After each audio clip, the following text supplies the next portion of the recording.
سلام دوستان، خیلی خوش اومدید به این ویدیو. امروز ما آمدیم که آموزش بدیم چجوری توی پوجا لانچر روی لند یا همون شبکه محلی با دوستاتون از راه نزدیک و بدون اینترنت بازی بکنید.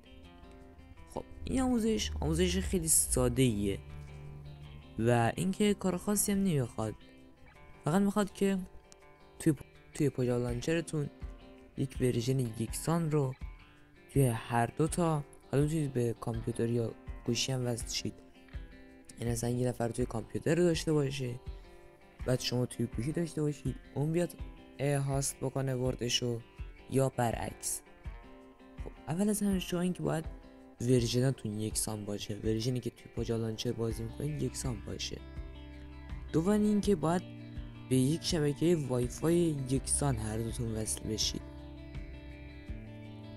مثلا من خودم اومدم و ورژن 1.15 رو روی پوجا لانچرم نصب کردم و دانلودش کردم. خب واسه ادامه آموزش باید بریم داخل بازی. یکم صبر میکنین تا بالا بیاد و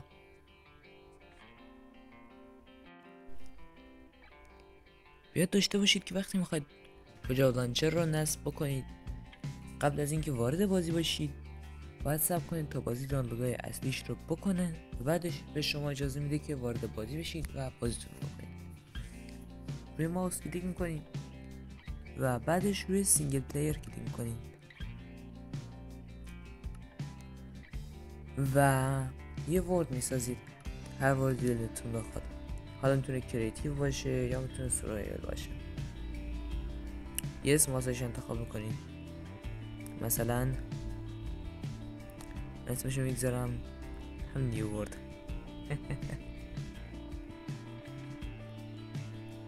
صبر کنید تا وردتون جنریت بشه و واردش بشید. خب من وارد بازی شدم، چه جایی اسپان شد، جای خوبی بد نیست.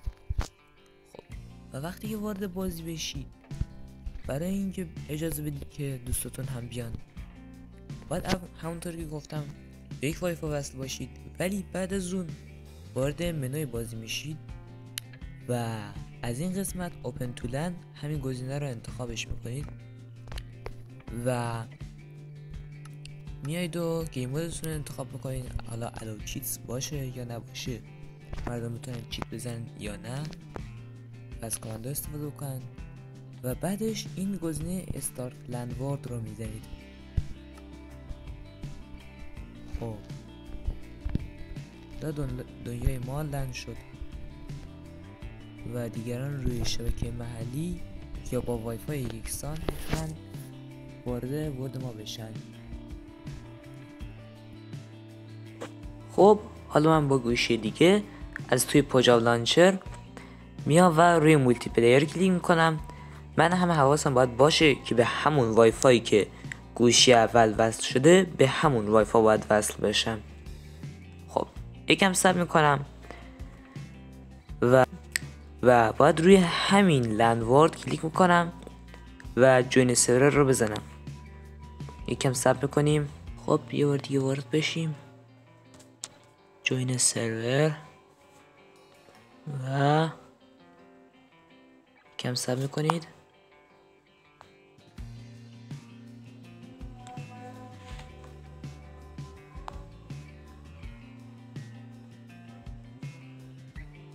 و بله اینم از این درست شد.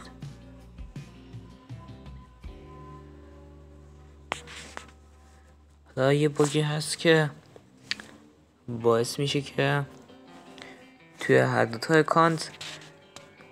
اکانتی که من اسکین زدم، طرفی که دارم بقیه با همون اسکین باشن و به همین مدل. توی این صفحه میبینید که هر دوتا استیون و توی این یکی صفحه میبینید که هر دوتاشون اسکین خودم رو دارن. آره و به همین راحتی میتونید به هم دیگه وصل بشید و با دوستاتون بازی بکنید.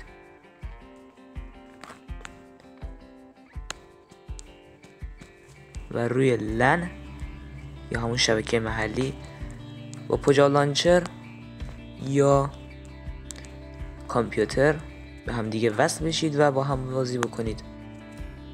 اوکی.